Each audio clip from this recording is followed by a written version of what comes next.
Afternoon everyone, big GT fan here. We're going to do another review today on the HQ Sandman. Yes, I know it's a panel van. It was every father's nightmare when the boyfriend brought home a Sandman in the 70s. It was where all the Hoon, if you had one, you're branded a Hoon. But the one we're looking at today is the HQ first one.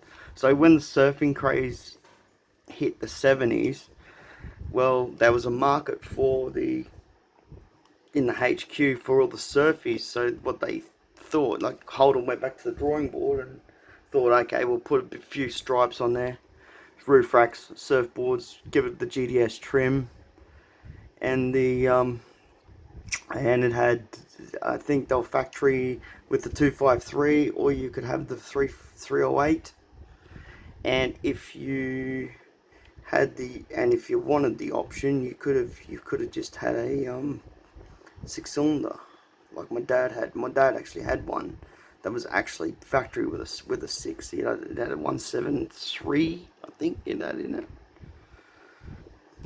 So, but yeah, this is the 253 there, or 308. She had a 308. She didn't have much torque, but got the job done. These had a 10-bolt Salisbury. These were the first for the 10-bolt Salisbury, so they did away with the old banjo until they come back with the Tirana. This was the first with the coil, coil rear end, which really I didn't like myself. I'd rather Leafs. Come with GDS mags, GDS guards. So more or less, you could option them up with the twin light LS Monaro front end if you wanted, or the Statesman front end, depending on how much money you had back then. It even come paired with the Trimatic. Had either a Trimatic or a 4-speed M20 gearbox.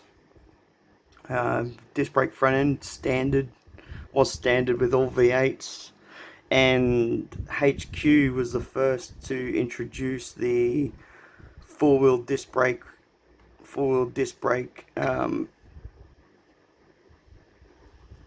as an option for these. And the HQs never came with the early HQ 71 HQs didn't come with inertia seatbelts. They actually had just lap overs. Had all Monaro dashes standard, twin exhausts.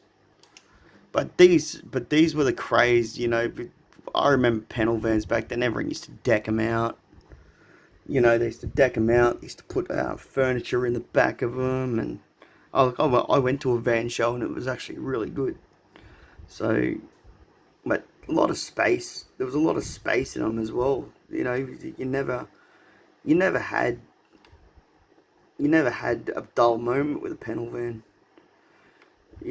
But as I said, it was every father's nightmare when the boyfriend brought his daughter home and wanted to take his daughter out, and he had a panel van sitting there. So but this was the start of the service craze. And then in 1973, when the XA model come out, or the XB model come out with the XB model, they had their own side of it called the Surfaroo. But the surfing craze really started. It actually really started with another vehicle. It was a Falcon XW Surfaroo Ute. There was only 1 or 3 made for promotions, but there was only one left. You could probably look that up.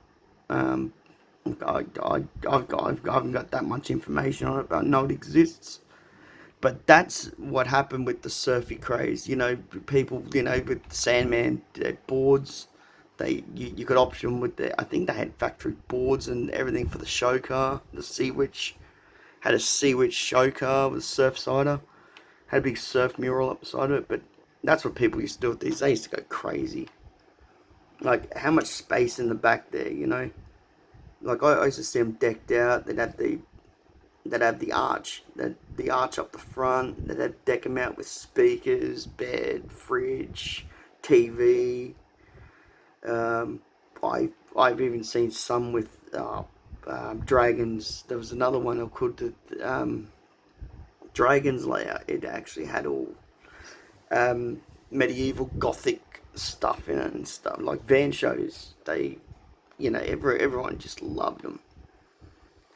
So, but anyway, that's my quick, but that's my review on the HQ panel van Sandman, and then HZ. This livery is off a H, I think HJHZ. I think this HJHZ livery.